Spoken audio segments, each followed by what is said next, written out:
Salut tout le monde, on se retrouve aujourd'hui pour un tag, donc il s'agit du Booktuber in Wonderland. J'avais déjà fait ce tag l'année dernière, ça vous avait bien plu, et j'ai décidé de le refaire, parce que c'est très marrant de réfléchir et de se foutre soi-même dans la merde. Donc je vais faire ça en 3 rounds, donc c'est-à-dire que je vais piocher 3 fois 3 Booktubers dans cette magnifique tasse, et puis à côté je vais piocher 3 livres dans cette tasse-ci. Et je dois associer les booktubers qui iront le mieux dans les 3 livres que j'aurais pioché là-dedans. Je sais pas si c'est très compréhensible, mais en tout cas, je vous invite à regarder, ça sera beaucoup plus clair. Donc, on va commencer tout de suite par piocher les 3 booktubers qui vont être pour ce premier round. Donc, j'en ai 1, 2 et 3. Alors, le premier... Ce sont toutes des filles. Alors, la première, c'est La parenthèse d'Axel. Avec... Tac... Intemporel Valou. Et en dernier... Jabber the Reader. Donc maintenant, on va piocher les 3 livres. Donc, 1, 2 et 3. Alors je vais vous dire les noms des livres et ensuite je vais vous faire un petit résumé quand même pour vous expliquer l'univers. Alors en premier nous avons L'Atelier des Miracles, ensuite Rouge Rubis et ensuite Renversante. Donc on va commencer par L'Atelier des Miracles de Valérie Tong Kyung. Donc on va suivre plusieurs personnages qui sont au fond du gouffre et qui rencontrent par hasard un homme qui leur promet vraiment des miracles. Et du coup ils vont aller dans ce centre, si on peut appeler ça comme ça, où cet homme va essayer de les remonter. Et il se trouve que cet homme qui promet monts et merveilles finalement n'est pas celui qu'on croit. Enfin voilà, c'est un roman assez... pas mignon, mais c'est vraiment une lecture très très douce. Ensuite nous avons Rouge Rubis de Kirsten Gier, que j'ai lu quand j'étais adolescente. C'est vraiment une saga que j'ai adorée, surkiffée. Ado, c'était absolument génial. Donc on va suivre Gwendoline qui est particulière puisqu'elle peut voyager dans le temps, et avec ses voyages dans le temps en fait elle doit accomplir une mission. Enfin bref, ce qu'il faut retenir c'est que ça parle de voyage dans le temps, parfois contrôlé, parfois incontrôlé. Et puis, voilà, c'est aussi mignon, enfin mignon, c'est adolescent quoi. Et puisque pour ce round j'ai magnifiquement bien pioché, et on va encore tomber sur un livre très mignon. Il s'agit de Renversante de Florence Hinkel, où là en fait on vit dans un monde où tout est inversé, c'est-à-dire que les femmes gagnent plus que les hommes, la couleur des filles c'est le bleu, elles jouent au foot, les garçons c'est le rose et ils jouent aux poupées. Enfin on voyait un petit peu tous ces stéréotypes et préjugés qui sont inversés. Voilà, donc puis la couverture est très explicite aussi. Voilà, et je pense que c'est là où je vais commencer à en chier. En tout cas, je sais déjà qui je vais mettre derrière Rouge Rubis. Je vais mettre Jabber the Reader parce que je la vois pas du tout... Enfin, en fait, c'est une impression, mais je pense que c'est quelqu'un qui a besoin de bouger, d'action, même dans ses lectures. Visiblement, elle aime bien tout ce qui bouge. Donc je la vois absolument parfaitement là-dedans. Et dans ses vidéos, elle a l'air vraiment très sûre d'elle, du coup je la vois carrément là-dedans. Je pense qu'elle se plaira beaucoup à faire des voyages dans le temps. Et là, je vous avoue que pour ces 2 livres... Il reste du coup La parenthèse d'Axel et Intemporel Valou. Je sais pas du tout. Bon allez, je me lance. Je vois bien La parenthèse d'Axel dans ce livre-là. C'est un jeunesse et vraiment... je pense que ça pourrait lui plaire parce qu'il est vraiment super bien. Et encore une fois, c'est un livre qui est tout doux, vraiment très très doux, mais qui dénonce énormément de choses. Du coup, je pense que ça pourrait lui plaire. Elle qui est très douce, qui a une façon de parler vraiment très posée, très calme, je pense que ça collerait mieux. En plus de ça, du coup, vous l'aurez compris, c'est un livre qui parle... qui balance tous les préjugés sur les femmes et les hommes. Mais je pense que même si on n'est pas féministe, on peut apprécier ce livre en fait. Je pense que même si on s'en fout complètement du féminisme et tout ça, je pense franchement que ça peut plaire parce qu'il est vraiment super bien écrit. Ça peut juste être une lecture plaisir plus que enrichissante. Enfin, je sais pas si vous voyez ce que je veux dire. Du coup, oui, je vais mettre La parenthèse d'Axel, dans cet univers-là. Du coup, vous aurez compris, je vais mettre Intemporel Valou dans cet univers-là. Et ça a été très dur parce que c'est aussi une personne qui est très calme, très posée. Et franchement, j'ai tellement hésité, ça a été dur. Mais je me dis que c'est un univers qui peut lui plaire. Parce que c'est aussi une lecture très calme et très posée. Même si il y a quand même des petits rebondissements et qu'on ne s'attend pas forcément à la fin. Et elle qui... Enfin voilà, je la vois bien dedans, je pense que ça pourrait lui plaire un univers comme ça. Je vous avais dit hein, que ça allait être très compliqué. En fait, c'est une vidéo où il faut réfléchir mine de rien et c'est la merde. Voilà, un prix de l'optimisme, moi je pense que ça peut coller, ça peut lui plaire. On continue donc, deuxième manche, nous piochons 3 personnes. 1, 2 et... Oh. Oups. Alors, j'ai pioché les bouquins d'un bébé dragon. Alex Bouquin en Prada. Et Ferilou. Alors, au niveau des bouquins... Ah, j'en ai pioché 2. Oui, j'en ai pioché 2, il m'en reste un. Alors, le premier, c'est... Chronique de la fin du monde.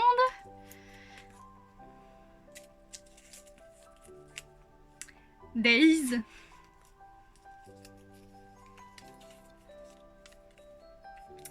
Et la danse des ombres. Et encore une fois, ça va être bien chaud. Alors, pour Chronique de la fin du monde, donc de Suzanne Beth Pfeffer, je vous en ai déjà énormément parlé.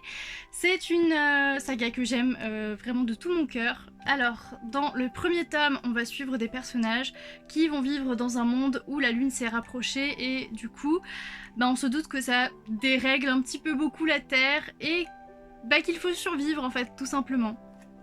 Donc c'est vraiment un livre de survie où on voit comment les personnages se nourrissent, ce qu'ils font pour vivre, comment ils échangent des objets, enfin c'est ultra intéressant et c'est vraiment basé sur la survie. Et moi j'aime vraiment cette saga de tout mon cœur. Ensuite, Days de James Lovegrove. Alors c'est un livre que j'ai vraiment apprécié, qui est super intéressant également d'un point de vue culturel, puisqu'on va retrouver une population où le but dans leur vie, bah, c'est d'avoir une carte qui donne accès à ce grand gigastore. Et du coup, si tu as une carte, tu es extrêmement bien vu. Et c'est pareil, vous avez plusieurs types de cartes. Vous avez les cartes gold, les cartes platine, silver, machin, et les cartes diamant là. Enfin, je sais plus le nom, mais vous voyez un petit peu le principe. Et du coup, on va se rendre compte que dans ces magasins, ces galeries, eh bien, ça donne un aspect très tout beau, tout rose, alors qu'au final, c'est beaucoup de méchanceté, de cruauté, de... Bah, vous avez déjà vu par exemple une bagarre pendant les soldes, hein. Voilà, ça vous donne un petit peu l'idée du magasin. Bref, c'est un livre où ça parle de surconsommation, de plein de choses comme ça, et c'est vraiment un super livre, c'est hyper bien écrit, vraiment c'est super intéressant. Et pour finir, la danse des ombres de Yelena Black. Donc on va suivre un personnage qui va rejoindre une école de danse, pas uniquement pour la danse, mais plus pour retrouver sa sœur qui avait obtenu un rôle dans un grand spectacle de danse, enfin dans une grande pièce, et qui a disparu. Et en fait, elle va se rendre compte très rapidement dans cette école que elle aussi, elle est confrontée à des secrets, à des disparitions, à des choses assez étranges, et on va rapidement voir aussi qu'il y a une malédiction dans cette école, et plus particulièrement avec certaines personnes. Bon, je me suis décidée, encore une fois ça a été bien compliqué parce que comme vous le voyez, bah, on est dans des univers assez tristes, assez glauques, assez... Voilà.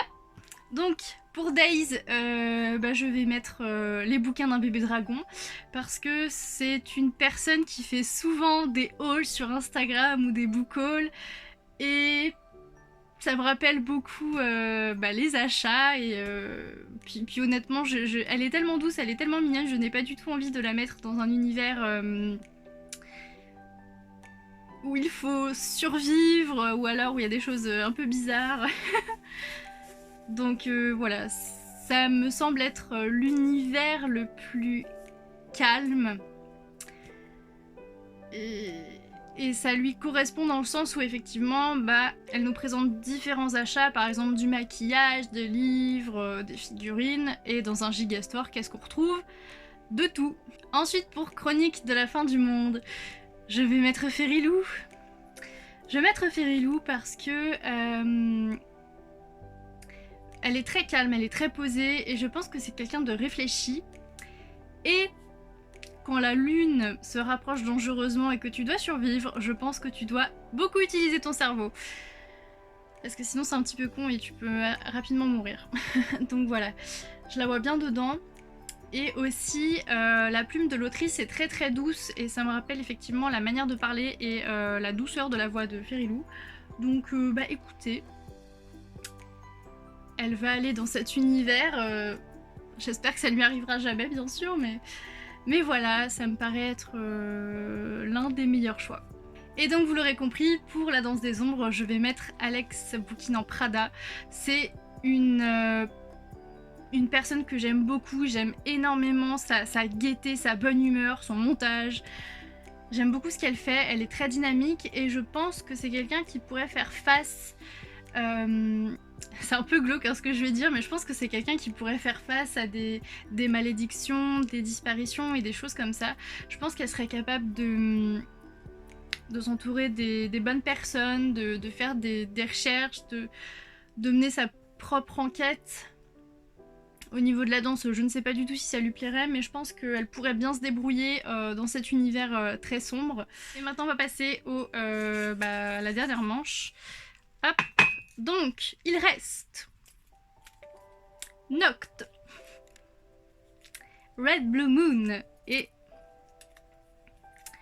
Opaline. Et pour les livres, je me rappelle d'un des livres qui reste et je suis extrêmement contente parce que je sais déjà avec qui je vais le mettre. Alors, il y a Phobos, The Wicked Deep et Hunger Games. Oh mon dieu. Les deux autres bouquins, je sais absolument pas avec qui je vais les mettre. Ah là là. Donc je vais vous parler rapidement des univers. Donc ici, The Wicked Deep, on est dans un monde de sorcières où il y a quelques années, enfin il y a longtemps, il y a trois femmes qui ont été noyées parce qu'on pensait que c'était des sorcières. Et du coup, chaque année, elles reviennent hanter le corps d'une jeune fille pour aller prendre les hommes et les noyer. Pour Phobos, moi j'associe ça à une télé-réalité, hein, je suis désolée, mais on va suivre 6 prétendants et 6 prétendantes qui vont aller dans un vaisseau dans l'espace et ils doivent trouver l'amour parmi les candidats en fait dans le vaisseau, sauf que ils n'ont que 6 minutes par semaine ou par jour, je sais plus, pour se parler, se rencontrer. Je vous fais un très très bref résumé hein, parce que ça se développe un petit peu plus dans les autres tomes, mais bon, voilà. Bref, ça se passe dans l'espace, on trouve l'amour et il se passe des trucs pas cool. Et on se rend compte aussi que les organisateurs du programme ne sont pas véritablement ce qu'ils insinuent être. Je suis désolée, je reviens parce que j'ai complètement oublié de vous dire les auteurs. Donc, The Wicked Deep, c'est écrit par Shi Eun-choi et Phobos, c'est écrit par Victor Dixon. La vidéo nulle. Ensuite, pour Hunger Games de Suzanne Collins, alors là je vous montre le tome 3, mais je parle bien entendu du tome 1 que je n'ai pas, qui est chez ma maman. Donc dans le tome 1, on va suivre Katniss qui va participer aux Hunger Games. Ils sont dans une sorte d'arène et il ne devra rester qu'un seul survivant. Pour The Wicked Deep, je pense que Noct irait parfaitement dans cet univers parce qu'elle aime énormément tout ce qui est sorcellerie et sorcière. Bon, le petit truc en plus, c'est que ici on est dans un univers très sombre où il y a quand même des personnes qui décèdent. Je pense qu'elle pourrait faire face à tout ça. Voilà, je pense que c'est une fille très très douce, très calme, très posée, très gentille, très mignonne. Et mais je sais pas, je la vois bien dedans en fait. Je la vois bien dedans. Même la couverture, je trouve que ça lui correspond beaucoup parce que c'est des motifs, des illustrations qu'elle aime bien, qui lui correspondent. Donc je la vois bien dedans.